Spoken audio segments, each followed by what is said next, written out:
tapu pe mo e awhiwhio e toru taha i o tua i o tau pāingani. Tapu atu ki he whanau pa mo e ngahi makapuna ho eiki. Tapu whoki a tau whanua. Tapu ki o ngō tādaik whaiwhikau mo ha whakaurunga tonga. O kore ke o whakamarumalu atu ai pehe ngahi tala whakatapu kato e lotu pe mo e whanua. Kata mo oku ke whawhungai atu e porokalama ako wholofola. Uilou ko yako le soni whaka weekend sa sa fitu te watu ke harea ngau ai kosi sukalasi. Whawhungai atu whawhikau Lomani Uilou pe me Western Australia. Whawhikau Samisoni Lolo pe me Okalani Lusila. Ai tari le lei pe mo tari mawhana ke ngahi lau maari e kotoa pe. O ku wanga maheni he mui mai ke he tau porokalama ako wholofola. Ngahi lau maari e fo ko fufua taimien ke whanongoa. O e tari mawahe maau i e hoa koe ni. Tō e fia whoke tari leipe ango whawhikau Lomani Uilou, whawhikau Samisoni Lolo. I he whakawhanga maari e taimi, ka e kau whakataha, i he wahe o e wholofola mo ui o e le soni ki he weekend. Whawhikau ki mua peke tau kamata, a te whakawhi ka taki whauni mōre whawhikau Samisoni, taki mua ki tau tolu, a ki ha tau lotu. Tau lotu. E toa mafu mau whaktai atu. Ngā koe whainga maari o e mo ui ko ke hanga o whakainasi atu mau tolu eki. A vio i whakaue tangata pe ki mau tolu, ko ke ui ki mau tolu ki he ngau e a whiona. Nea ngoi kai ke mau tau eki, whakhitai pe ko keresi, une hanga o whakainasi atu mau tolu e hoa koin. Pea mo e whatongia ke mau wako atu e wholofola a whiona eki, o mau lotu, ke kia mau iwi, ke kia mau poto, ke kia mau malo. Mau lotu pia eki, ke kau koe he tamau eki ten tataki, Pelikani, ka pefo kia te au pia mo whaikau Lomani, mahanga o whakakato atu, ai ako pia mo wholofola i he au si ai ako koe ni weekend. Eki whaitapu ki na pia mo kau whanongo eki. Toko pia ke mau kau whataha i he mau inasi, pia mo mau tāpuaki, he tokoni mai halau maari e, ki he resoni te mau ako eki. Pia i kai ke mau tuku pia me hen, o mau mah, ka ko utu e mau ki e mau ngahi nge esi pu o whonu mahua i he tāpuaki pa milato he wani. Kai tāpu kina katoa ki mau tolu eiki, pia moe ako te mau whakahoko, pia ke hoi fua mai ai a whiona ki he ngāwe te mau whakahoko. O kore katoa ni he huafa peho alo ka ko mau whamu ui. Amen. Amen. Malau whawhikau e tataki tau tolu aki e tau lotu. Ko e tau wau mai whuken ki he resoni hongo furu mātaha i he whanonga o resoni whakasāpate i he wiki ko tau ngahi situ o pēr me iai he wiki ko toa pē. Mono langa pē ai hiki tō o e mahino ange lo loto ange o e whakahino hino he tau mua o e resoni e kuatani i he ahi vela pēr mo kalaisi. Pēna tau sio ke ngahi tawhaaki ke ai kaumai a kalaisi mo ki tau tolu he taime o e whaingataa. Ki mo ke tau lawe ki he resoni o wikeni, ongo whaiwhikau mo whamore pē. Pau ia mea na e mahu i ngangi ki moua, i he resoni ko tau situa me ai, ke whaiha no whakamana tua, atu pēha ongo tak minute ke mo wahe mai ai, pēha tau toki hoko atu ki he resoni o wikeni. Kamata pē Samisoni, toki hoko atu ka Lomani. Mau wito whaiwhikau. Kore pe ke o maua ke whakatapu na ke kamata aki. O ngā tuai ka tā mō ke whakato atu ha ai whatongia e hoa koen. Ka mei he le au sia i he le soni o wiko o si. Koutui mawahe pia mea si su, he ta wako koe anga malu i he loto a whibe i he taimi vevela me whaingata a. Koutui kai mea maho inga nau ku, maho inga i ai pia mea me hea koe o wiko o si a mo sese. E ni hanga ka te kina e whakatang, ai laung, ai han, a hono, pa mo ha tā palasia e whanau a Israel. Na e kamata beba mi hono loto whare, kamata beba mi hono tō whewhine, mi hono tōko ua, pe amwa te whukakai koe ni. Ka kune hanga o mai koe anga malu, o ku kawai e te hanga o lotua pa mo ni koe ni.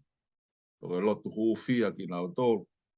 Ko Moses se pene na nau tāpalasia, pia ko Moses se pene na ne te whai hono ku whikin. Hono tu whiwhine, te hega nau tolu koe ne matakari o kola, e nau tu koe ke to e lakanga whakataula e ki. Pea ue ki Isideli. Te talange o tua, Moses se mawahe hake. Te ufuotu e au ia, ha pule anga fo o ia te koe. Koe taimi te tau koe whidu lah.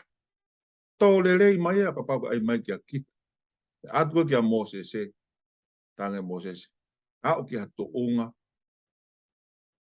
ene kore koe pa mai whanau a Isideli. To o ange au. Ka waka ke te hanga whakamu ui e kakaini. To o ange ai koe au. Pea mi he tohi koe au e mo ui. O tui koe pōre lahi au pito inga te tau tolu kau whaiwhi kau. Taimi o tau whipake e pia moe. Kau nea koe tau tolu e Moses. Koe anga malu o ku kau ai pe mo e tau hōwhia pe mo tau ngahi whiri. Hōwhia kina ki nau tolu. Ka tau ai pe koe ha. O tui koe ki whakaukau ia ko wau ki ai. E au pia ka tōnga mahala pe mai ke kinisi. O Moses e nai kai. Mana tui. Hake mo tau o ngongo. Mana tui koe mo tua whaiwhi kau koe o te ke whaaika. Mahalo e ki whakaukau pia u whi omi pe mi hele sonu i kōsi.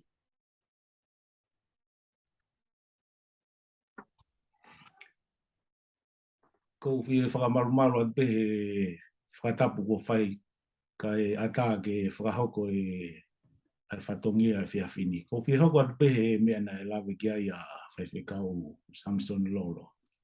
I he maho inga e anga malu pea magatuunga he anga malu ko si sukolai siu me anga ohi ki tau tolu pe ohi ki tau tolu ke tau lava ofa ki tau whiri.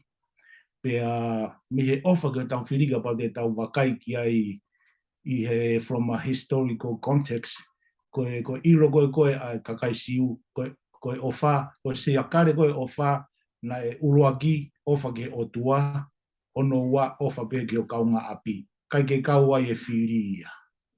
Toki tala rewa si siu ai whe kau koe ni ke o mai e whiri mei tua I he siakare o ofa ki loto ki he siakare o ofa. Pea ko tui ko whakakau kau mahu inga ia o ku pore ia ki tau tolu me he re sonia u ke ko osi. Ko inga koe ofa ki he whiri o ku kai ke uhinga ia ke tau hanga o hifo ia ke tatau pa mo e whekau koula. Ka uhinga ia ke hoko ai ofa o koula maupe o tatau ai pepe koe hae mea e hoko mai. Aloha pito e ongo kau e whakamanatu le lei mai. Tā ke kina mai e whakakau mi here soni o e wike ko si whakau aki pe moe anga malu. Koe le soni ongo fulu mātāngi na kulawe ke ane nei, kono kawe inga ku pehe, koe tatari I he whaingataa. Tatari he whaingataa. O kuhanga he le sonio o mai tohi a karetia wahe ni mā vesi uoua, kai to'o I whakapatonu mai pe ai kātaki fuoloa. Ka koe fua o e lau maari e, ma tiu ke ngahi ai ofa mo tui, ka kuhuanga tonu pere sonia ai kātaki fuoloa. E whakamamafa tala noa koe he wikeni whekau aki mo taulawa whaatatari he taimi o whaingata. Koe whaatatari, koe malawa ia e kātaki. Waiki tala noa ngaka ke re soni he wikeni, whekau aki mo e savea kausai nisi ke longa I whanau o ngau ake lore marshmallow. Pea nana mui e longa I whanau ko ni me nau tau wha o au ke nau tau ngo furutupulahi. Ka koe ki tala noa nai pehe. Pehe nai o ange lore ke whangi whanau, pe talanga nau tolu. Te mautoe o atu mo e lore o rewa ho moukai ka mautoki foki mai. Whai e whea, e toko taha kone whai whekau. He whainga nai kaki toi tataria ma upea kai, he whainga nai tatari. Koe whainga koe nai tatari, nai mui nau tolu, I lo I he ose mtango furutupu, o nau kātaki ange, lele ange, tūnga lele ange he tapako keheke. O whakahoa ke tau resoni ko he wikeni te mohanga whakamama mai ke te ki tau tolu, ki he mahu inga e whakātaki, mo malawa ke tatari, tau te fito he taimi ko e whaingata, o hiko halerei te tau hanga naki atu ke. Tau hoa ke aha ulaki ko e resoni, he Samisoni, ko e otua e whakātaki. Tala noa mai ange ki he ako naki a apostolo, whilawe i pia moe whaakātaki. Hei kau Samson. Malo vito whekau. O mai whoki e nia he tohi ko aloma mai he tānima me se whāpea mo e nima. Kai tupe mo ke u lawe a. He koe ngahi mea ko toa pēna e tohi i mua, na e tohi ko tau ako naki. Koe uhi koe mea i he whaakātaki mo e whakawhie maari o e ngahi tohi, ke tau mawai a amanaki rerei. Pea ko eni, ke tuku kia mōtoro e he otua o e whaakātaki mo e whie maari ke mō wheloto tatau aki pē kia te ki mōtoro o tatau mō kalaisi sinisu. Sai koe otua e whaakātaki. Wheo mai e tau whakaukau ngā tangata ki he. Whakatupu koe tangata e he otua. Na e ngaha ki tau tolu i hono i misi mohono tatau. Aia koe whaakātaki mo e nahi nau koe ai, na i ai. Ka koe uhi ngā pia koe humai koe e anga hala, ko ne hanga mau ia e nā tula koe na e ongi koe. Aia rewa ka pau o ku whe mau e whaakātaki ia. Aia rewa ko pau pia ke koe otua pia e whakatupu, ai ni ku tānoa ka e vesi ai apostolo. Aia ku ne whuaki koe ai whaakātaki. Whakarea whuk na ke lawe gai koe long suffering. Te ka pate tau te ririu pe tau tōria, koe suffering long.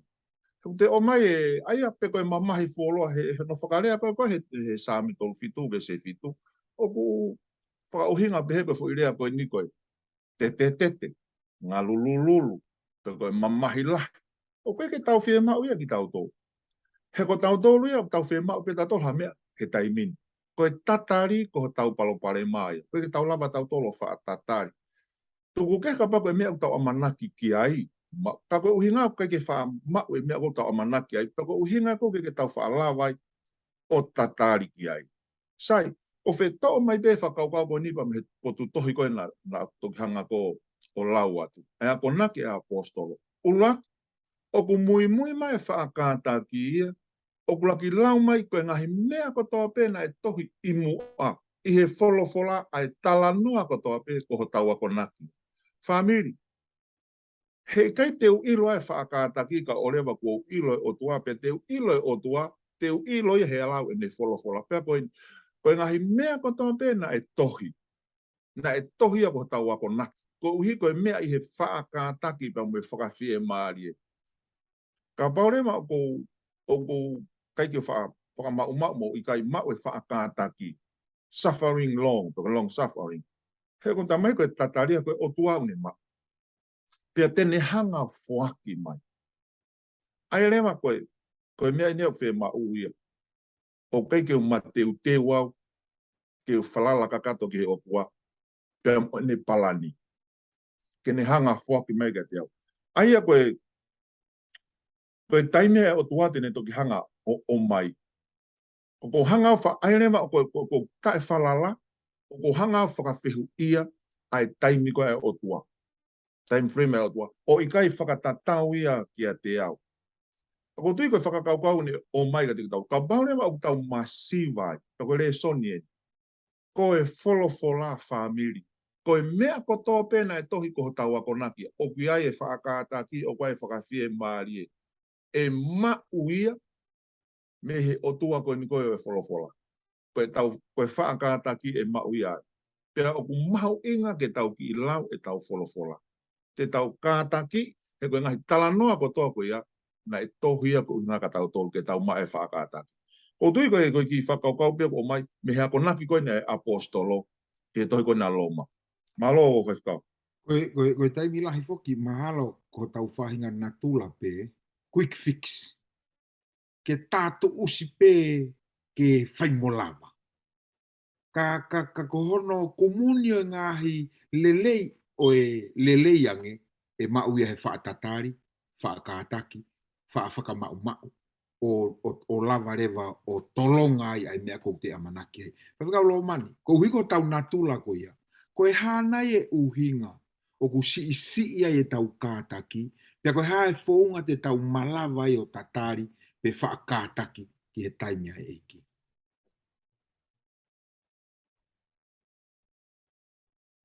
I unmute mai i whikau kataki. Whamalo atu e whaiwhikau he whehu i mahu inga koe ni pakotui o ku mahu inga o pito ke tau tung taimi ke tau ke tau hanga o siofu pe wakai ai mau inga e tari e whihui koni.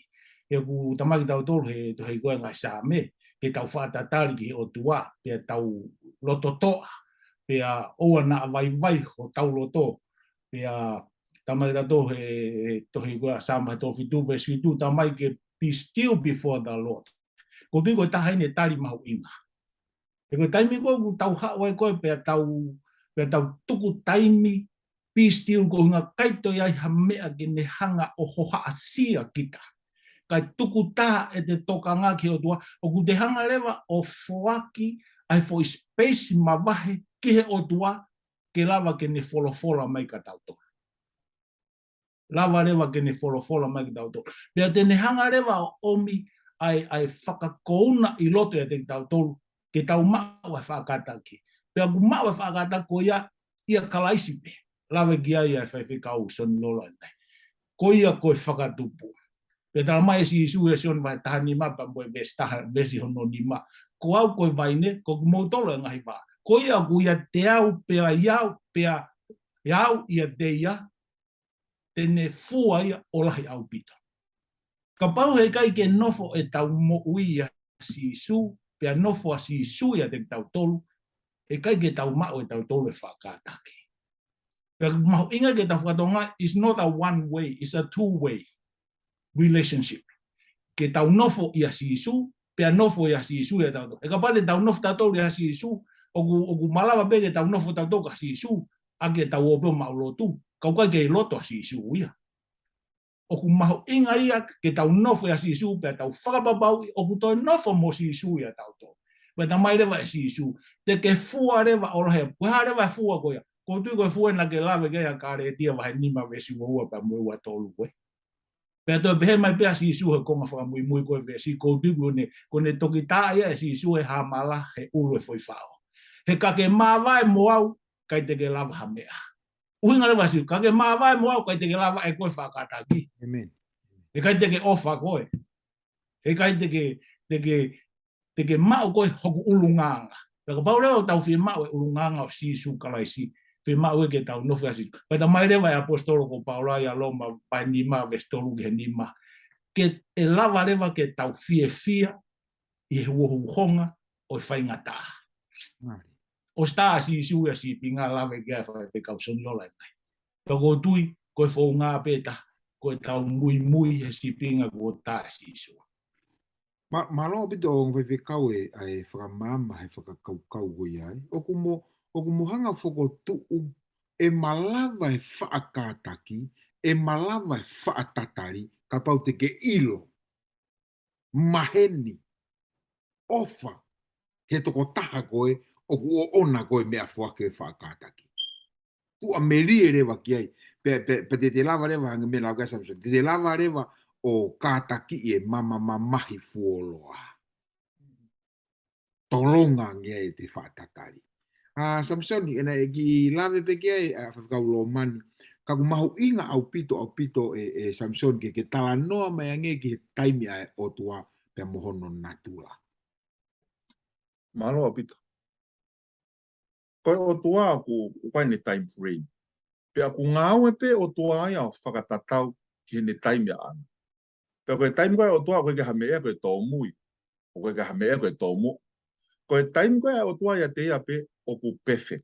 Pe o ku hao ai. Ko ho tau palo pare ma. Koe tau whenga koe ap tau tolu koe ke o mai e time koe o tua ke whakatatau ke tau time. Kai ke whakatatau ki he taimi koe o tua. Koe ke hamea koe tō mui he taimi o tua, koe ke hamea koe tō mu. Koe ne taimi ana o ku hao. Tuma ko lao te toha loma mahi nima vese ono, pa mo kare tia vai wha vese wha. Hena lolotonga e tau vai au pito, pea pekia a kalais, i he kuonga tu umari e ko uhi koe tae lotu. Pa ko kare tia vai wha ia, vese wha ka i he hoko sia mai hono kakato o e kuonga, na e tuko toa e he o tua hono alo ke whanau i he whiwhine, pea whanau ia o mo ulalo i he whono. He tau whihu i. Koe hae mea ku tuai ai e tari e ku lotu. Koe hae mea ku tuai ai e ne whoki mai na ne tala e whoki mai. Oku i kai tō mui, oku hao e taimea e o tua. Koe taimea o tua hao. Ko au ia, ko uhingaha koe mea koe. Oku hanga e wholofola o mai ai uhinga ke te tau tolu ke tau tatare ke taimi ko ai otua. Pea moe hahao ane taimi. Ko uhinga ko e kai ke wha atatari, uhinga he umore mea te au fo nau ko ia, ko e fua lau maria ko wha atatari ke taimi ai otua. Uhinga he ko taimi ai otua ku hao, ko uhinga ko e more ko ai falala. He ko uhinga ko tau tairiri ai pe tau ke whai mo hoko mai o tari o whakatatau pa mo tau asenita. Na e lotu pea si suku o tolu ene lotu anai ke tse mani. He palaparema na ne whianga hangai pea moi. Kana e osi ko toa pe, pea ne pe, ka ua pe na whai haku loto. Ka e whai peho o whina ngā. Kore apostolo tu o tolu ke toe, tolo unua koe kakano mea tea. Koe tari, koe ku keresi pea ko ku lahi anoa ia pea maa. Aia koe taime o tua ia, koe taime ko tau hangai ko o whawhehu ia e taime o tua. Ko uhinga he ko whi mau au ke to'o au pia me he tuunga koni pa waha palapare mo kui ai, ke whai mo to'o au pia me ai, whai mo whakama anu hoku waka. Tala mai he sere mai au wahi wawi e stataha, koe ngahi palani me ngahi whakaukau o tua ki a koe pia mo au, koe whakakaukau ki he lelei. I kai apito ki hakou, ka ke o mai e tau amanaki i he iku anga. Ai ale mau totonia koe taime o tua, ke tau tatari. O ta hofu whare tatari pe koe tatari. Ka uhinga e tatari o nuka whi whakarea ta. Ko e tau trust, ko e tau whalala ki a te ia. Ko e tatari o nuka whakatoe whakarea ia ta. Ko e whalala kaka. Ko e faith, i hono whakaloloa koe whuilea koe faith, F-A-I-T-H, e toko tahana ni pe.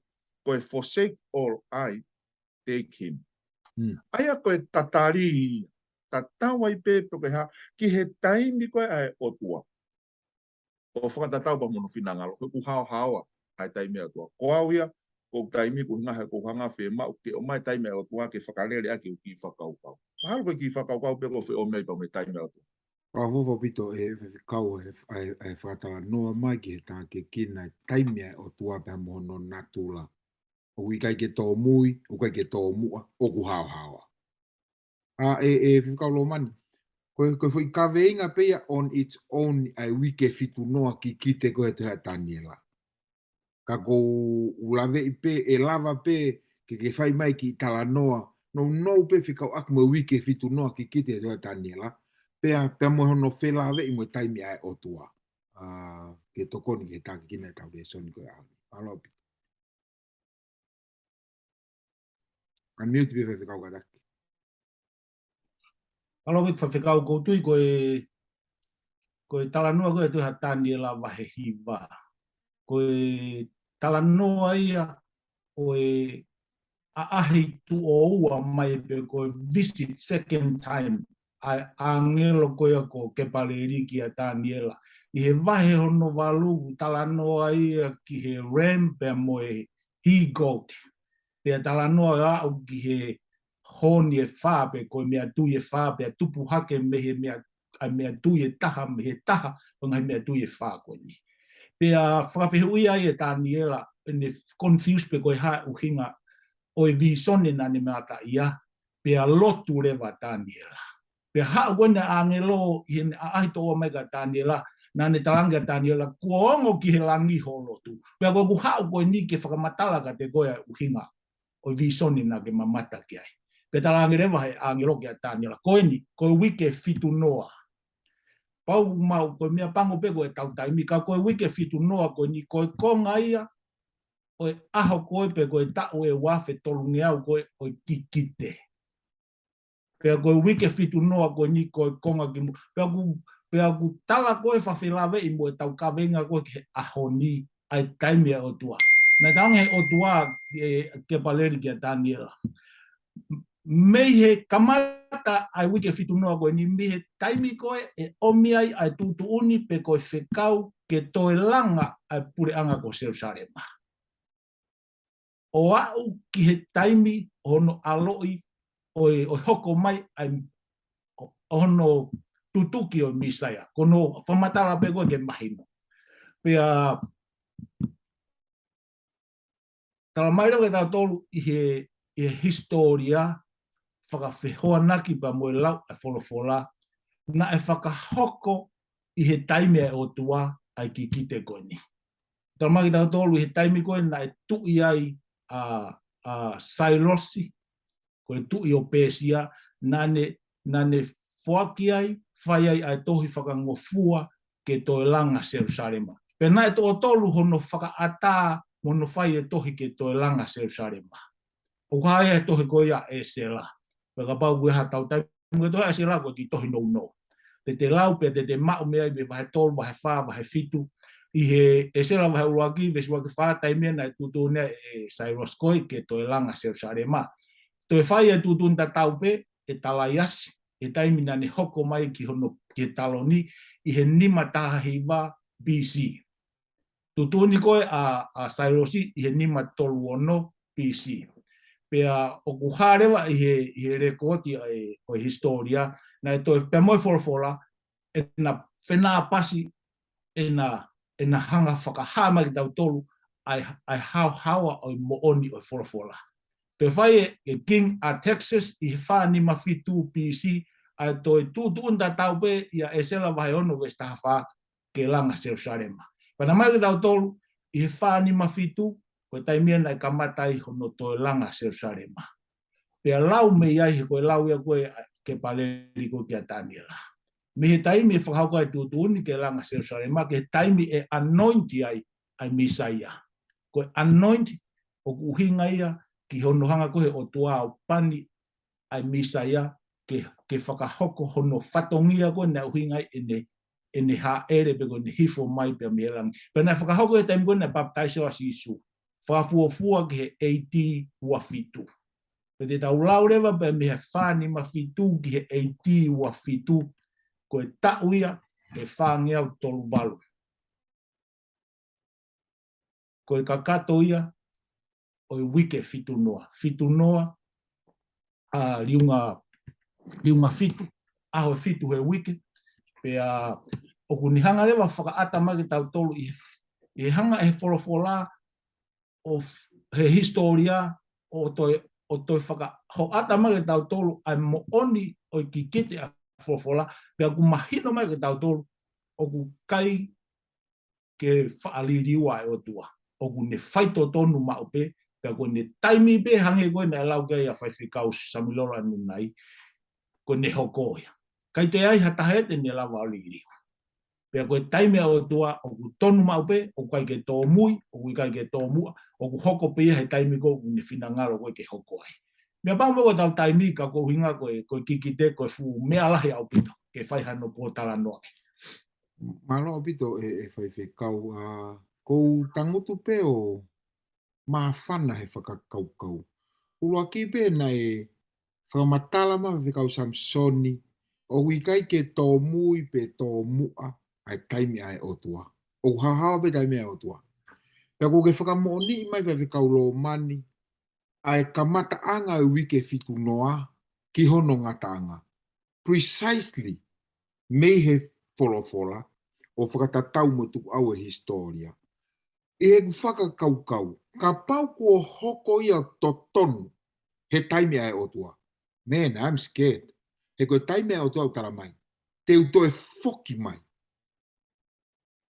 I he ene taimi.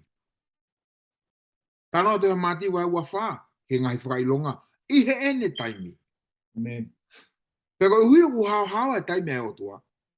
O taimi pe ke tau ki i toka ngai, he ku tau wofi au pito, he lau taimi koe ke whokmai otua. Kake, tau hike tau resoni, he ku o mai he taimini he resoni whakakaukau, ko te evita, ko ha resoni whakatau mua ki he tatari. Samisoni, whakatara noa mai ange ki he mo ui a te evita, tau te fito ki he taimina i kai ke ne fie tāmate ia ia saula, pe ko ha resoni o ku tau wako me mea. Malo pito whaiwhikau. Pea tau ako koto whoken he tatari. O kukai koe tatari koe moke. Pe koe tatari koe haa tau whainga ngā whura tolo. Whai whemo i kina ai. Tau ako e tau tole le soni ene hangoe koe lawe koe ke taimea o tua. Rolo tonga e tau tatari. Ko mahante tau toki eke ke o tua po hamea na e tuai ai ene. Eke ange tantaha eke ange ki ai. Ko hamena e tuaya ene tarima e te lotu pe na te aukai ki ai e te kore po ka hapalo parema na te whihanga hangai ki ai. Tantaha tāla ki ai. Ka koe taimea o tua ku hao hao. Ka ko ne omi ko ni ko fe lave pe mo tevi. Ko tevi tani ko panie Samuel ko itu. Ke mo ui pe mo itu i. Taimin ko whakakaukau a tevi ta ko hana mea tene whai. Matu ke i talawo. Ko ia na tevi ta ke hao ke he whare tu i. Ke hao whakalelu. Ta haa pe ai ke he tu i. Ko te hoko na tevi taia ke iloa. Ko ne hanga ia tamate ia kolaiat. Pea ko kamata ke iloa ia. Pea ko hange ko meheka e tu i ia. Ko na kau ngā me ai nia. Pea mo e foha e tu i. Ai koe e ea. Ki he tu i. Ki a saula. Kau mea pa masona tani. Awe ni ke hataimi. Hataimi. Ko whenga ai tu i ia ke tamate a tevi. A tevi ta koe tau whakaot ki ai kone o si whakakaukau. Ko pania ke tu. Pea aurema ke he whenga. A saula ke ni hanga tamate a tevi. Ka koutui ko he whakaukau koe ai. A tevi ta koe ni ko pania ke ne tu. Ko ne mao e whainga maari. O ko whelau pe ai. Tohi ko ni ko ase tala noa ko ni ulok Samuela vai wafatu. To maha ngahi besi pe amia. Tai ko nei hawai ko ki ana ko ne a tevi ta. Pea pehe e kau tangata o te vita ki a te. Wakai ko eni aho aia na e pehe e sihova ki a te koe. Wakai te tukuangi hofiri kiho ni ma. Koe uhike ke whai ki a te aia ulele ki a te koe. Pena e tuha ki a te vita o ne here i o motuhi whakafufu e mui kofu o sauru. Na e totonu a te vita ia ki a te ia. Anga e tau whakaukau whakai tangata. Ke ne to ene mui kono whiri eni. Pea hiri ahono whai na e tau tea a te vita hono loto. Koe mea hene motuhi ai potu e kofu o saula. Ka ku maho ingai. Pea vesi hono no, pea pehe ia ki hono kakai. Ke ta ofi e sihova ke oua na ku whai ai me ani ki hoku eiki. Koe whakatapui e sihova ke ma whahoku ni ma anga tu u ki a te ia. Ka koe pani a sihova. Ne te lame pe ki ai e whakaukau tatau i he vesi koe hono tahataha. Ka koe pani a sihova. Kai ke, o tau ako whakene koe haere sonu tau ako be ai. Hene to tonu ke ni hanga whai e tamate to e moi a saula. Kane tatari pea te vita ki hono taimi. O tui ke re soni nko ko whi lame me koe kai ki o mega tau tolu. Ai maho inga ke tau tatari o kai koe taimi a kuka koe taimi ai otua. Neongo kuna o Spania te vita ke tui. Pena ea ni whainga maria ke ni hanga to'o e ai mo ui koe ni. Ai o tau pehe o ku whakatu tā maki e tau whenga ke tau puna wawe pe tau whakalaka wawe i he palani ai otua ke te tau tolu. Na ta tari bea te evita pa mahu inga mo rea ko te evita ko e pan asiho ai ane no kapau ko e pan asiho e toki o mai e taimi e sihoa hei kai ke uhanga e te evita ia o fokotu e ku asenita mo ku taimi ko a ku ia he pani ai o tua pani asiho pani asiho ka whakaukau te evita ko to e pani mo asiho. Ka koutui koe whakakaukau koe le soni maho inga heni oa na tau oho mu tau toluia o ku te gai taimi ka te tau tolu ho tau taimi ko hanga o tua o mai o ko whelau mai mai tohi ko aloma mai taha tolu vese ua o behe apostolo ke whakawai vai ai tangata katoa pe ki he pure o ku maalunga he o ku ikai ha pure kai mehe o tua pea koe kau pure o ku ai o ku tuunia e he o tua. Koe rea na te vita. Koe pani a sihova. Ke whakatapu ia koe pani a sihova. Pa koe te pehe pe apostolo. Ta tau e whakakaukau a te vita mo e tohi koe koe apostolo. Koe pure ko toa pe, koe pure mea sihova. Pea ke whakamai mai e tonga taha ko toa pe. I ai pe toki taimi ai o tuana ni toki whakaatai ki a te vita. E taimi koe ni nai. Osia e taimi o saula. Pea toki hoko taimi. Koe taimi lahi whoki ko tau anga whakai tangata. Whai mo ai au he taimi. Hau mo lele mu au i he taimi pa mo tu ni koe o tua. O kuia e re son. Te tau lama ki tau toluia o ki tō mui hifo. Koe ki foi hiva o pehe. You have longed for sweet peace and for faith to increase until all on the altar is laid. E toki lama kotoa e nonga mo e fie maria koni mo ku kātaki tatari ki he taimi o tua. Ka pau e whei laulau hoku kotoa i he es whei laulau. Ko me be lava. Ka ba e kai te o mo te fe ma o ke fai mo takia. Pe mana tu I ko whakatokanga ko e pani asi ho. Hange koko ki whakarifia ki he ni. Ka koe mea pia tala mai he ni pia koe re son. O wa mua na tau whenga ke tau oho mua he pani asi ho. Koe pe taime o tua, tene tok tu tuun I ai pe ho taime o. Tari au ki he taime o tua, tene tok o mo. Malo apito whaifkau. Amen. O si ato koe ke whātatari e whaifkau, ta priu ei, he whakakau-kau. He kono mo oni au pito ne whakakau-kau. O ku whanong ke tangi a te vita. Ke whaata ofi e si hova au, ke oua nā ku whai ha mea. Ki hoku taki pe koe pani asi ho. Masi, o ngari mea pe o ngā ku tau whai whekau foki. Ke whanongo mai ka kai u tau whai ngata noa koe ni he tau resonu ku tau whai whekau. Ka koe mea whakaluku fua vene ka tau tolu kato kato. Ko me vene ka tau, he koe tau kau taki u marunga e tau tolu. Ue tau kau paresiteni, o marunga e tau tolu. Ko tau ngau e taimi lahe, o whare pe ko lere hake whe paresitenia. Kai ke toa whainga mea no tolongi ake paresiteni, ke ki mare ke tamaki ka te hao hake. Pak pe tau ngau he lotu. Ai to tonu pe ke o te tau toi hana tolo fufu e resoni ka tau talangi. Kai ngā lotu. Ore wa no tok tolongi e pania e o tua ke tamaki. Kai tari pe ke taimi e o tua. Ka pe tai ke iki. Malo mua ang whewhikau e tā ke kina ai ko ngā mahu inga ko ia. E whewhikau Lomani.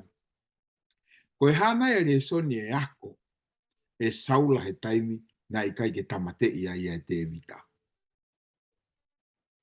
Malo whaiwhikau ko ki mua ke hokon ke tāre whiukoni. Ko toki whie lawe si pe ke mau inga e whiukoni e awe e tāri koende whaiwhikau soni. Malo. O tala noa fo ke whiuia koe ke whaiwhikau soni Lolo e context koe pania e o tua. Pea ona tauhanga to ohala a loma vai hongofuru maa tolu koe taki ko toa pe koe rita ko toa pe koe pania si homa. O koe kau takia koe whiri pe he tangata. O tala no e o inga ki he pan ki he tangata na e whiri e si homa. Au inga o te tawala ki he whiri a si homa. Ka ko whihoko atu ki he whihu konu ke o mai. Ko tui koe lawe kia a whaikau soni Lolo ni nai. Koe taimi ko nai aha ke ia saula ku hinga koe whanguna ia he ui ko a te vita. Pea pore ia e te vita e ki tau koe a saula.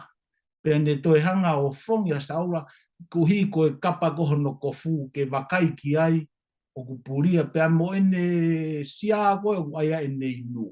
Pea mo ene mea tau a ene tau. Eke patai mwana a saula pa ne ilo o ku puria ia pea ofo mo e kau mo e ki tau pea mo ne kau ka ate mo ne konga kau pea tongu mahino o hiki mai e te vita na hao pe ia to'o kai ke ilo ke hata. Na e toki a e matau saula.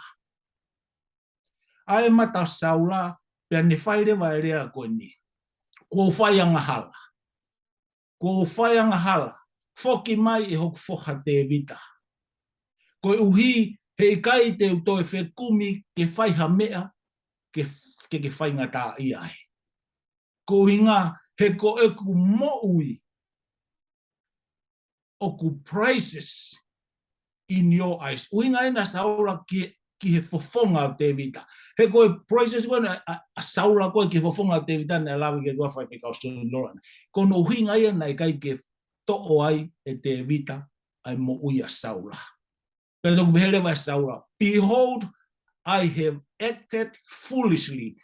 Koe ku ngāwe, pe koe ku toonga mo'ui o ku wanga whakasesere. Whanga he whakatau. Pea tō behebe e saula. Pea o ku o whai ai fuu hala lahi au pito. Whehala laki aki lahi au pito. Se koe toki a e matau saula o ne ilo.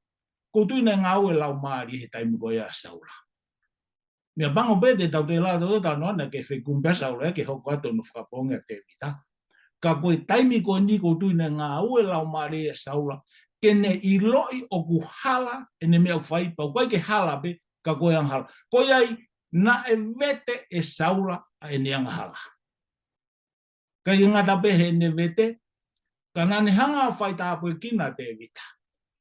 Tolu, na ne toi wish him well. Na ne whaki kia te vita ai whakaamua I hono loto, ko hono hala whono ngā mo ne ngahi ngawha whai whatongia ko tō pe o ku hanga mai me mua pe tatari me mua ke monu ia pe ke kaua ia Sihova.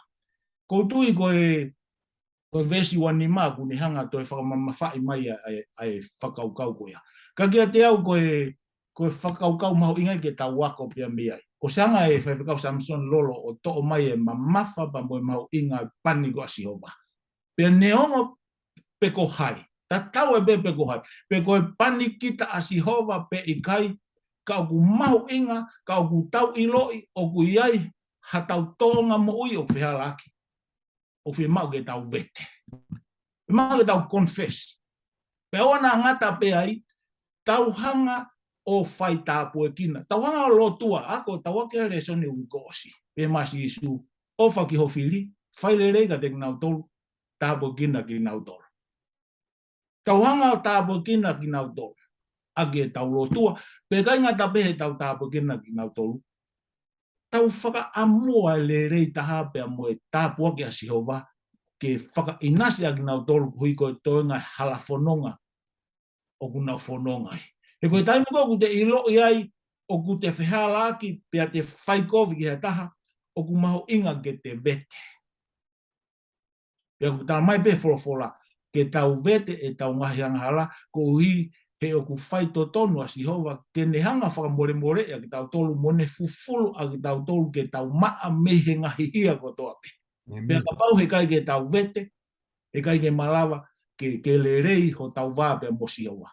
Ko tui koe konga maho inga pe ko whe to'o mai pia mehe tala noa ko ia o saula, me ako a saula na e whai me taimina ne ilo e ne kai ke hanga te vita o to'o e ne mo ui. Whawawha pito o whikau e whamama a hoko ia. Koe tatari e, ai o mai e te vita. Koe tau hiki koe tai minito hika i laisia. Koe hae palo pare mai whakawawe wawe. Tau o sisio toka te vita mo mahu inga tatari, mo ngai tawhakeke. Tau waka i laisia, koe hae palo pare mai whakawawe wawe. Samson, i le son de tau wako me palo fita. Aloha pito. Tengo na tūri e koe sisperi. Aloha pito ngawhaiwhikau. Koe taim koe na lawa e talanoa. Te ahu hauka te au e. Ai whakakau koe. Koe hiri pen I he tumutumu e a ilaisia. E ne whihangahanga I koe pa me kau palofita koe a peari. Ne omi o hifo ai afi whakaau. Hiri a koe hono. Ai vai koe nina e ringi e swila o lau. Tamate I pa me kau palofita. Koe tumutumu e. Pene toi lotu pe ke toi alifo pa me u. Koe tuai pe ongo atu koe ni koe kia sisperi. Ilifia e palofita. Ta koe ilifia fo koe ilifia hatanga. Ilifia he fefin. O hola. Pea koe mea nia o kuhanga o whakatupu koe ilifia. Ko fe na e tui na e ongongo lolo tonga pe e ne he tumutumu he ne tui pe mo e falala. Ki he otua o whai e mana koe I he mounga. Koe nia ku tafokia whehangahanga ia me kau palofita. Koe nia hola pepa me ki tōta. Pea kula e tala roana auli aki ene tamau eiki. Kai alu, o pehe e whatotolo e ni e whituko na hola kai. Koe lele lalo ko fu kilomita lahi. Pea koe me aini koe o whakatupu koe e te ilifia. Ulu aki, koe to'o koe te whalalapa me o tua koe me bene hoko te ihe whituha. Te toki whakatokanga e ange o te ihe whituha. Ua, na ne alo mohe. Whenai ka pauna I kai ke whakawawe kai toe tatari pe he nai lotu o kore ke o tua katoa ko I mua. Ko e nia, kai ke pehe ia. Ma upe ko e tala ki whakawawe ki jump ahead ia. Ko e hanai hamea nai me hoko ka pauna ne toi ki tatari. Pe kono whakalea mahino na ne whalala ki o tua. He hanga he o tua whai pea e man. Na ne osi whai e man, mo e man, mahalo pe koe tumu eni he tala noa ka pana ne ki tatari. Mahalo pe na me hoko ha reform lahi ia ki he fonuan ka bauna ne tatari kai ke ka kuhanga foki he rifia o toa e tau falalaba me o tua ka ko me pe ko te tau i he potu o hala ko taim pe ko tau holai me he uia o tua ko fai ki te ko e pe mo te i he feitu o hala ka ka whakawhetai ko e keresia e o tua lo tonga ene mohe ala te angeo ei fafang pero ko le ko na la ki fe taula ko pa mo ilaisia ko ha ho me fa he potu ke whakamahino ka ilaisia ko me ko ku hoko he kai ke te tatari ko ke o tua te i ku kita he fe tu ha kai te tu oua te fafanga kai he ko fononga o ku Lolo ne o ngoi pe ko e haka ko me an ko tui ko le so ni la he ne o tau ko pe me ni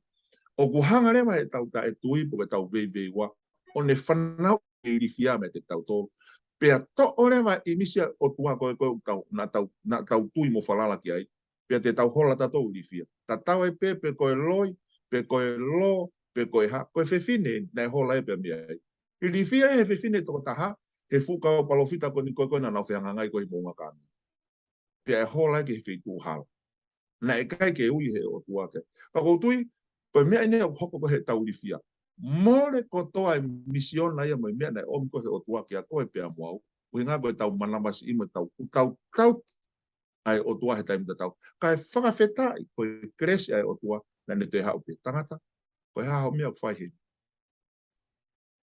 te tona ke ai malo mo evi ke te ke ne fok ke whakakakato ai mission ko tu ka ko le sonne o tau ako pe me ai fai to ki faloloto mai fai kau Australia malo Alo pito e whakau e whakau ko ia. He koe tai mila he whoki, o e tau wakai ki he whakawawe wawe, kai ke lava re rei ha mea ia. Ke tai ngau tau siope ke tau nofo he society e tai mini hono whakawawe wawe pe whainga mea kai peke ka whakawawe wawe umu e ota. Ka ue tai mi whakawawe wawe le rea tuki teko me le reko ti solo utoke pensini. Whea laki pe ai whakawawe wawe ia. Tak to tonu pe tau le so ni to no akoi mo fuka mamafa ke te tau tonu ko he weekend ke tau faatatari ana faatatari ilaisia he ke faka mai ke numi ha no te ngana pe lere fu tau like mas ke tau so me ke fu palo fita he ne lere ko mo ne lave fe kau o se ne hanga o fuka au fu kau palo fita to la ungia u he lotu kapeari pa ko hau e ki fe fine ta pe lere ko iri fia o fa mai tu ko fa va take the time ke tau lava fa ta tari o man o ke ko ila shape we mo ni ihi ke tara no mange ni ihi ko na una pure ipe na to we taimi ka ga na fa ke taimi e ki mo le son de tawa ko me alo pito pe ku pa ma fana o pito ai fa kau ko fai mai hono vahe pe ko tui ko ngahi kaunanga pa mo ngai tama eki tau ako me ai filawe pa mo fiku o mai o ku mau inga o pito he ko kina tolu ko ku kai ke taimi ko ke tau fa tatari ai ko ki taimi eki mantu i tau slav ge nei ko taimi eki o ku tonu pe hau pa ko taimi ko ke tau fa tatari ai ai ko ngai me ale vani hoko tala noa ko o sela hoa o e palahame ya senesi bang fuma no tamai tau tolu ni hanga ia o te fai ene palani pe ana ke whakahoko ai taime o tua i ene whakaukau pe ana kai ke ko whakaukau ai o tua ko ngai me hoko te hanga kita o te whau pe te palani ke whakahoko ai palani ai taimi mo palani o tua kai tu ko palani pa ko me ale ko hoko kai lewa ke hoko ai e taime o tua pa mo ne palani ka te whakalahi lewa ke palo pare pa ngai lewa o mai ai ni kaunanga a ve ke hoko ko wifi hono hujepani di pesio ko ngai me ko taimi ko tau fenga ko ke tau whakawawe ia na tau lau nei ai palani ko o tua pa mo ne taimi o mai e palo parema tana ki mai palo parema ua tala noa ko ia mo sese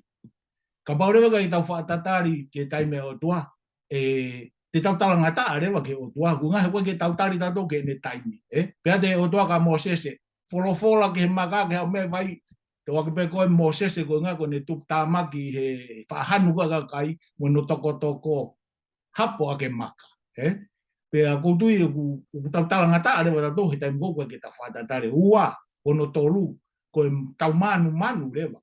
O me tala no ko ma tiu wa he wanoa wes wanoa ke wa ta ai alu ko e fa e ko le ke no fo mua ai taha hono mo foha i to matau ba taha to e si tau hohore do lewa tau tol ke ngai me ai o kia ha tau mafai o tau tol kia ai me o ko me tau tol na ta be si su ko me ko ya ko me ko me ya ako o ko to ta hai ha ana ya ka pa lewa ku ke fi ma u ko ke no fo ku pau ke ula lava ko inu e ku ipu pe ku tala mahino be si su fa kono fa ya lu ke mai hiva tala noa ko ia ai ongo tamai o eki ko na ko le ko ke no fo to matau mo to hema tai mo na ke na fo wa tu ko i Samaria pe a kai fo ke loto ka Samaria ke fo wa to si su pe a loto tupu tā maki pe loto tā ngia rewa ai mo tau te hina ko ni e si su fe ka mahanga ui hifo afi me he van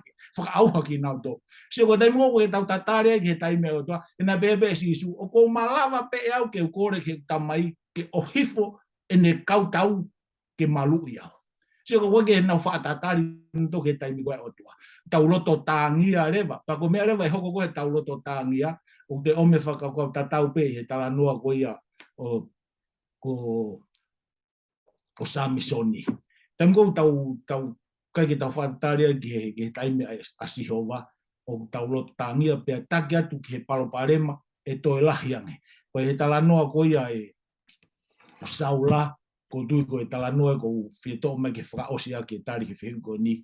Ka he toha ngā ue bahe hiwa alu ko a Saula ko kore ki he talo eki lahi ki. Mai moha tohi ke whakangofu ea ki alu ki ke alu o puke po pula mai kakai koe kunau i he tempare kunau lotu.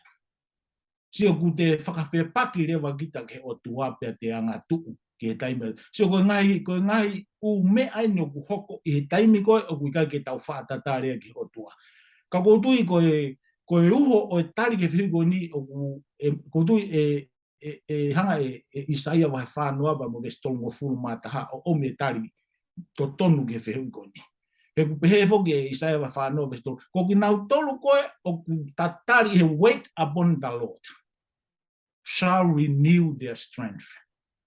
They shall mount up with wings as eagles. They shall run and not be weary. They shall walk and not faint. Koe uho koe o tari koe niu pe. Koe whairea koe kuliriu koe wait upon the Lord. O toi uhinga pe ia koe weave upon hang koe whi koe maia, weave e maia. Pe koe wind upon, pe koe te takatakai pe la lava upon something. Pe aku omi lewe whakau koe, tai mua ku tau tatare koe ke o toa uhinga ia, koe la lava e tau mo ui, pe aku whi e tau mo ui ia Sihova, pe a hoko rewa Sihova e tau mo whi e tau mo ui, o uho ia, i loto he tau mo ui. Pa koe ne uho koe a si su koe, i loto e tau mo ui, kai te ai hamea ia, tene toi hanga uesia ki tau tona. Te tau lava rewa, o whaatatari, ki he whina ngalo o tua, pe amo ene taimi. E koe, pā me koe matangi, pe mo ia wha, me whainga tawhaaki pe, o kunihanga teke tau tolu ki a Sihova, koe uho e tau mo ui, pe tau lean upon him. Tau te whalala ngai ka Sihova. Pe koe tui koe whakaukau pe, koe omke tau tolu koe mahino, pe ku tau wako pe, pe me urunganga o si sukalaisi. E nane tatari mau pe, ki he whina ngalo, ka moe taime ene tamai. Pawita i vai whikau. Pama whana pita wahe ku whai e hua koeni. Ono whakaloloto, ono whaai ki tau tolu, ki he long suffering o kaua e whaatatari. Kau menda ang whaosi. Pea ko sai he whaosi ko le soni e wikeni. O ku taramai, ako ke fia i he eiki. Learning to take delight in the Lord. Pekau Samisoni. Ko taimi o ku atakai ai koe e kakai o ku ikai ke nau maheni pea mo Sihova. Ko ha ai wharei ai tangata tohi same ki e tau whakawhea ngai ki a te ki nau tolu. Arapito, on whaikau. O tui Tawa mai ki he tari unihanga ko o mai e tau tatari ko ki he otua. Hana e, ko hai me te tau whai. Ka o tui na tau sio pe mea i neongo ko mere whakatupu ai tangata. Hono whakatupu ai otua ia i he tangata he ngawe e angahau. O mone ai ngahi nau ko ni na tau mau e whaakata ki ai o whaamea. Ka une te hanga ui ki tau towe, ko hono whai to oe. Ka ko hono whai to oe ni sāmi tolu fitu. Ka tupe mo ke lawat hangahi sāma, hangahi vesia. Vesi ulaki upe oua, na ke whakamamahi i koe, koe uhi koe kau whai kovi, pea oua na ke meheka ke kau ngawe i he angaha. Whatonga ange oua. Vesi whakawhie maarie i whoki koe ia sihova. Pea tene whaki kia te koe angahi hori o holoto. Tuku ho hala kia sihova, vesi ni maia, pea whalala whoki kia te ia, pea tene whakahoko ia. Vesi koe hono fitu, ke whakalongo pe kia sihova, pea tatari whaakataki pe kia te ia, oua na ke whakamamahi koe, koe uhi koe ia o kumunu ia i hono hala. Koe uhi koe tangata au whakahoko ngai whilio i COVID. Tukuange ai ita, peari aki ai liri, oua na ke whakamamahi i whoki koe i ha mea ke whaiko. Whakatokanga iange ngahi koe command, imperative. Koe whaito oen. Ka paurema tau fie maurema ai tatari whaakataki koe ni pe koe. Mamahi fuoloa. Koe nia. Oua. O ke te pehe mai ia ke toi pehe mai pe oua na ke whakamamahi koe talamai. Oua na ke meheka. Koe oua mahalo asito ni mahen. Oua. Koe whai command tu ni mai pehe o tua. Pea talamai rewa. Whakawhie maarie i koe ia sio. Tau whie maarie pe koe hae tunga o tau iai. Na tau ako ka here soni ko osi, koe sauni o kai ko au. Koe sauni ko si hova ia, o kune toki whae totong. Koe mea aku ia ke whakawhie maarie, na ke lame ke delight in the law. Ke whakawhie maarie ia o ia si hova, pe au whalala ki a te ia, tene hanga o whakahok. Whakalongo pe, pe a whaakata, pe tukuange ai itari, matu aki tu ni i mai pe ia. Tukue, koe whaito o e ni whāmi. Tau ke whemau fo ke huhu ke he vaccine ke he COVID. Koe foi vaccine en, o ku mau mahe tau le stoni koe he wikeni, ki he tatari whaakata ki koe vaccine, koe oua. Kai tamai ke whakawhie maaria i tau tobi asio. Koe toko tolu he pelu. Na tarango ka te nau tolu he tui, e ri ki nau tolu. Na nau tari, e tui, o mau ilo, ko mau otua o mo ui pia tene whaka mo ui ki mau tolu me fufone si afi. Pea kapau e i kai, ko e ni pe o mau talatu, e i kai pe ke mau puno ki mau tolu. Oua, pea whakawhie maaria i ki mau tolu i a sihova. Koutui, koe a konak pe no ko mahi e whatu sāme, e ne tohi sāme ko ni koe whakaratora. Pea koutui, ko e ni e whinangalo e otua kia te ki tau tolu. Ke whalala kakatoange, tuku kakatoange tau whalala ki a te ia. Koe ne hala, te tau aoi ki hatu unga, o tau mo uia i he tui. Righteous, live by faith. Amen. Malo o whaikau. E whewhikau Samisoni ko mawinga ia e whakakau e oua. Oua e whiungo fua. Oua e fo'i. Oua e hanu. Oua e launga. Katoa eni, ko ngahi attribute eni, o mea ku tau whai whakawave ha whainga mea. Ka whakamamafa mai ho whakamatala he oua. He tene teu i ki tau tolu, ke tau whalala ki he otua. I love that. Yeah. Pe te tau lava e whaatatari, te tau lava e whaakataki. O tatari pe ke kai mea otua. Lomani, i tokoni mai mua he re soni ko ia, he oku awhio i he otua ai mea kotoa pe. Ke hiki mo oni pe kau whanongo whakataha mo tau tolu. Ke tau tatari pe ke kai mea e otua. He oku ne awhio i ai mea kotoa pe. Alo, kau. Aloha pito i he whiugoni pe aku maafana hoku loto i he whanongo atu i he whanongo e tau wahe o whai i he pōni pe me wholofola. Ai mahu inga e tau whaatatari o oua te tau turi fua ke hanga ho tau loto na tau tatari mau pe ke a Sihova. pore ki tau tolo e apostolo Paula ia wa Timote vai ua kipa mo ve songo fu ma wa ne pehe o ku ikai te uma e o iloi aia o ku tui ki ai pe o ilo papau i hoku loto whanongo mai e kainga whanongo i he houani. O ku ilo papau i hoku loto o kune uhinga ia ki a Sihova. O kune malawa ke tauhi pe malui aia kua tuku kia te ia. Aia ko taiminu ave e tau mo ui kia te ia. Ave e tau whalala mo e tau whakata ki kia te ia. Aia kua tuku kia te ia o au ki he aho ko ia. Aho whakaosi. Aho koe tene whoki mai. Koe tau whakapirikimi o whai koe ni, koe tau mua e tau whakataki, ke tau wau ki he pureanga koe ia, o ku teu e seo mai tau tau. Paku mau inga ke tau hanga ilo i koe o tua. O ku i kai mau pe ke ne hanga e ia o whakaha mai pe tene talahanga tonu whakapatonu mai tau tolu a hono whina ngalo. Audio. Ka ne hanga o whakaha mai ka te ki tau tolu, who he is. I he taimi koe, o ku tau wako ai ne wholofola, pe tau ilo ai, ko haia Sihova. Toko taimi au wholofola mea Sihova. He ku ngā au a Sihova ia whakatatau ki ene palani maa mo maoni oni, palani hao hawa. Ka ku ngā whote ku mere koe, tau whakawawave i koe ke uai, e tau whakatatari ki he taimi koe a Sihova. Pe taimi lahi, o ku tau whakawhehu ia, ai o tua makatuunga i he anga, o e tau ngahe whakaukau, pe mo e tau ngahi whakamahalo, e tau preconceptions, whekau aki mo e otua. Pea hoko ia koe pore ki e tau whanonga whakapirikimi pa mo e ko si sukalaisi.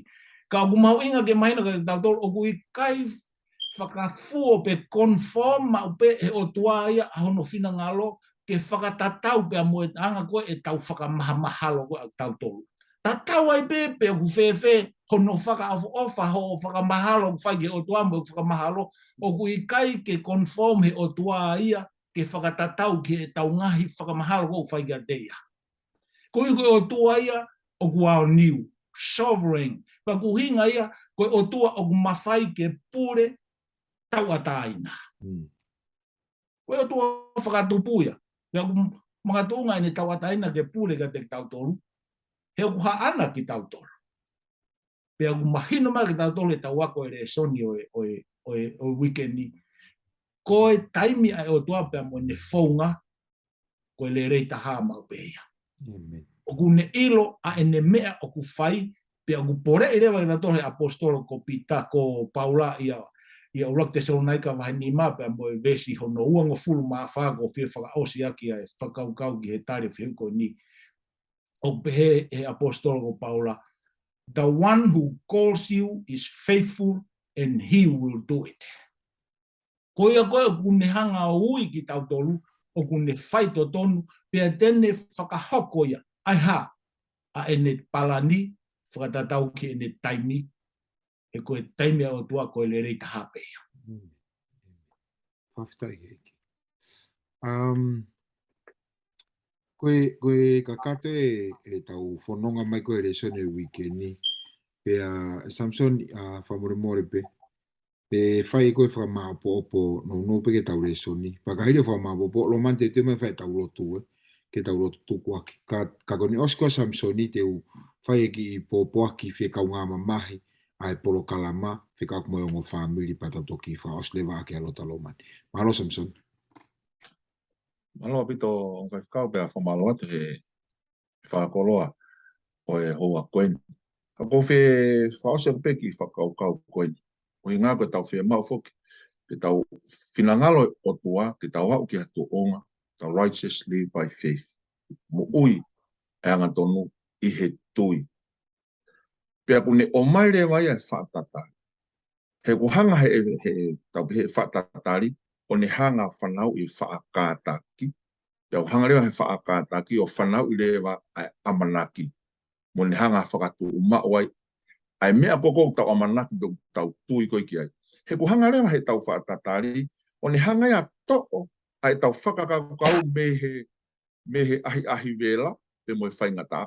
O ne to'o e ia ave ki he toko taha koe o kune o mai ai no ngā mo i whie marie ki tau malama koe o whai aka e whaatatari. Ako fe whakaosi a. Nā lawe kia whai whekau ia e tohi a Isaia whanua toltaha. Lau ki whiwhiri au ia, e whakaukau ko ni, pero ke hana nei hanga he palo whitau, whakatatau, ai tatari ko, nau tolko tatari kia sihowa, e whakafo nau malo hi tatau pa mo I kāre. Pau anu whau ki whatotolo kia o whekumi, pero hai mea u, ko hai mea I kāre o ku whai o ku hinga kia e. Lewa nau ilo iu ke ale I kāre o mo uia o ku au ia tau I tolu mo fulu, whango fulu. Pa he taimi ko ni ko fulu, tupu ho o nā fulu fulu o loloa, pesi pesi pa pehe ko no ngutu. Pea ko puna ia ke whetu malonga, maka, ana. Pea anu ia eo, mau hono pesi o motu motu, pehe ko no ngutu hufanga e whakatapu. Pea fusi eia mono fulu fulu. Ko e taimi whakamamahi e mi. Ka oku tatari ai I kāre e ia, tatari ai taimi, ko e taimi mamahi e mi. Pea ko ne tatari ai ko e taimi o te tupu mai ai, to e whakahoho no malo I. Pea oku toi mo uia, oku pehe o te lama ia mo uia tuia, o au ke tau e whitu mo fu. Pea koe whakakau tatau, oku ne omi koe ni ka te tau tolu, ke tau tatari mua, I he ahi mo e whaingata. E malama pe ke tau tatari, ke koe fua e lau maari e maadoni, ne hanga o whanau I a koe pea mua. Mahalo koe ki whakakau pe ia, mahalo. Maro pito o whawhikau, pia tupe mua ke uwhawhunga ia te prokalama ako le soni, a e sea a whitu te watu ka rea ngau e ko si sukalaisi.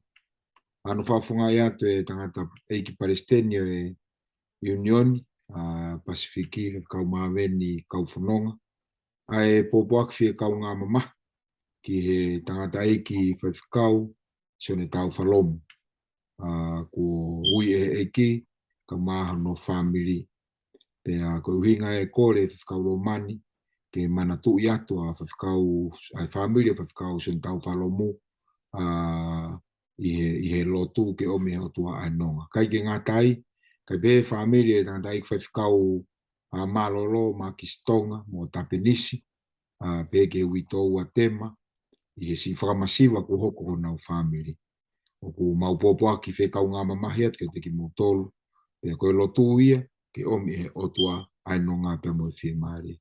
Whakakau atu ia I ho lotu ki whakaosi ake tau prokama, malo pitolo mai. Malo pito ki whakatau lotu e. Eiki lelei o ku mau tu taimi ke mau ui ki hua wha I a hoa pehene.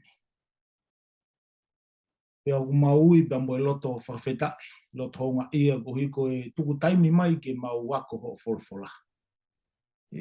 Hanga o ako ne kina ki mau tolu ki he mahu inga, o mau whaatatari, o mau whakaongongo, ki o whina ngā lope a maho taimi. Whamori ak mau tolu ko hiko e taimi lahi, o ku mau hanga o whakawhie potoi ai whina ngalo e awhiona. Kai tuku ke ha ere mai ho lau maare o nofo ia e mau moui, whao whare e dek mau tolu, ke hoko e mau moui o ha sino atu ai urunganga o sisu kalaisi. Ke hoko ia ko e tāpuaki, ke dek nau tolu nofo a takai mai e dek mau tolu. O kai ngatai lang ia pe a awhiona. Mau lotu mawahe I he hoa koe ni e sihova, kui koe ongo whamiri o kusi toa I a tauwhai o nau loto whare. Ai whaiwhekau, sion tau whalomu ko uia tuia pe he mehe mo ui koe ni kene Lolo o tatari ai kia aho te ke toi haere mai ke whanguna nau tolu o nau whaatatari ke awhiona. Ai tā apo kina e whamiri, ai tā apo kina nau tolu a merino pe mo e nonga awhiona. Mau mana tua e whaiwhikau Lolo, ma kistonga pe mo tapenisi pa pehe I he witou pa mo e whamiri, ai whaingata ko to whanga I o nau loto whare. Eiki e, haere mai pia ke no foloto koe I a dek nau tolu. O tuke nau ongo I eiki ai ofa maa whana ai awhiona, o kuke hanga o puke ki nau tolu I he taimi whaingata a pehene. O tuke nau ongo I ho keresi, pia moe ofa whailaulau mo uia awhiona, o kuke hanga wha fua ki nau tolu, i e taimi pehene. Mau Korea ai tāpuaki pa mo whamanuia na e rea ke sisu i e tohi koia sione wahe kong fulu maa fitu pa mo e vesi wong fulu maa wha. Ko tuku e merino ka te motoro. Ko fuaki ka te motoro e merino, o kui kai te fuaki o hange ko e fuaki a mamani koia e. Oua na mamahi o mourato. Ka hune o fongi ka te motoro e mahu inga e whakau kau wena ke rea aki. Teu alu o teu ha api mo motoro, ka teu foki mai ke maa motoro ki ai. Ka mauro tue eike, ka mau ka mawai he poni. Mau mawai he ilo pau, o ku hanga taha be a e mau whanunga, ke api ko ia ko ke tala awha mag mautolo. Pea neonga hoko mai a whangata a, i whanunga anga ko ni, mau whawheta i be, e guia ia e unga anga, pea mo e whalala anga, ka ko koe be taha. Pai tāpa ki nā mautolo, tuke malama mai a whawhunga ofa a whiona, o ne hulu ngia e mau moui, ke kai ngata be ni hulungia ma mui ka ke hulu atu ia te mautoro ai fofonga ofa o ia fiona ki he lau maari ko tope tan mo lot ba mo hu mo fai hoa koni pe ma lot pa mo kore e wafa pe algo si su Christ ko mo fo mo ui amen Amen. Whamaro atu pe a maro o pito mo kaumai ki he tau polo kalama mo no whanongoa e tau wahe re soni. Ato e bef ka mawahi ki he wiki ka u taimi te tau pe mo e soni hongo fulu maaua. Tāpo ki ngotoro eki, whamaro atu on whaifikau ai kau he tau wahe o e pōn o e ahoni. Tāpo ina tau tolu he eki, pe tau toku whilongo aki e ka u. Malo pito, mo mea.